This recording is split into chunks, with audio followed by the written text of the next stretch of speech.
বন্ধুরা, আমরুল শাক রান্না করবো আজকে চিংড়ি মাছ দিয়ে। বাগানে ভর্তি হয়ে গেছে আমরুল শাক। এই যে দেখুন, আমরুল শাক তোলা হচ্ছে। ওই বাগানে পালং শাকের বাগানের ভিতরে ভর্তি হয়ে গেছে। এই দেখুন, আমরুল শাক তোলা হয়ে গেছে, এবার রান্না করব। ধুয়ে পরিষ্কার করে নিয়ে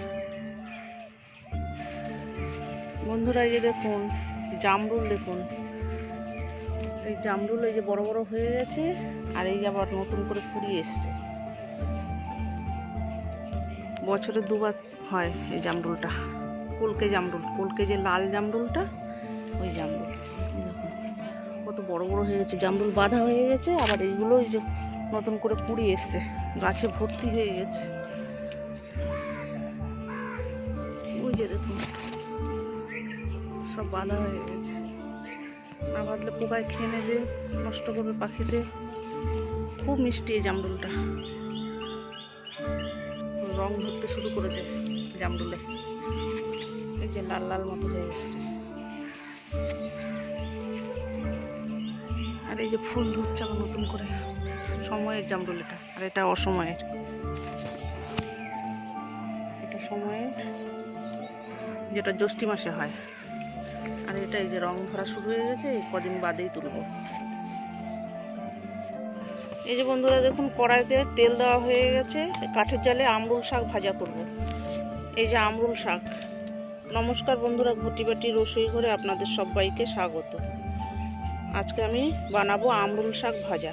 প্রথমে যে তেলে 5 ফোড়ন দেওয়া হলো, একটা শুকনো লঙ্কা ফোড়ন দিলাম। আমরুল শাক টক তো, হ্যাঁ আমরুল শাক টক, চিংড়ি মাছ দিয়ে টকটক করে ভাজা করা।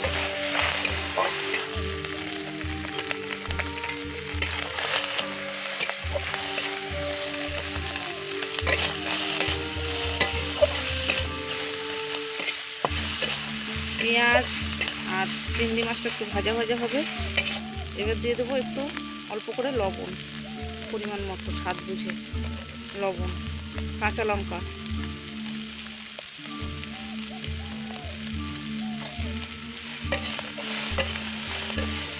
এবার একটু ভাজা ভাজা হবে। দেখুন পেঁয়াজ, চিংড়ি মাছ, কাঁচা লঙ্কা ভাজা ভাজা হয়ে গেছে। এবার আমরুল শাকটা দিয়ে দেবো।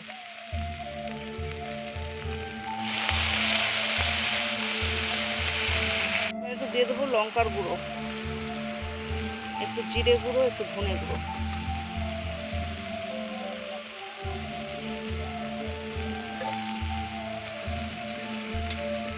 এবার ভালো করে নাড়িয়ে মশলা।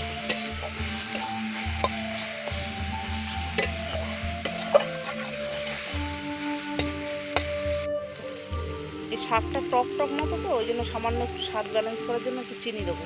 এটা চিনির গুঁড়ো চিনি দিচ্ছি, চিনিটাকে গুঁড়ো করা ছিল সেই চিনি দিই।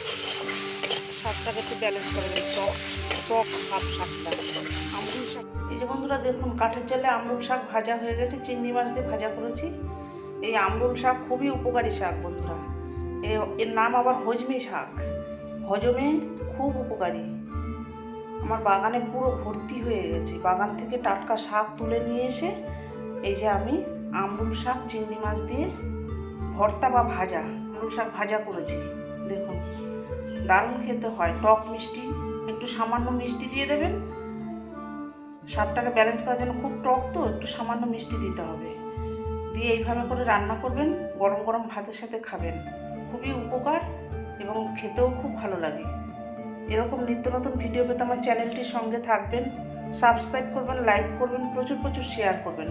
নেক্সট ভিডিও আসার অপেক্ষায় থাকবেন। ততক্ষণ আপনারা সবাই সুস্থ থাকুন, ভালো থাকুন, সাবধানে থাকুন। ধন্যবাদ।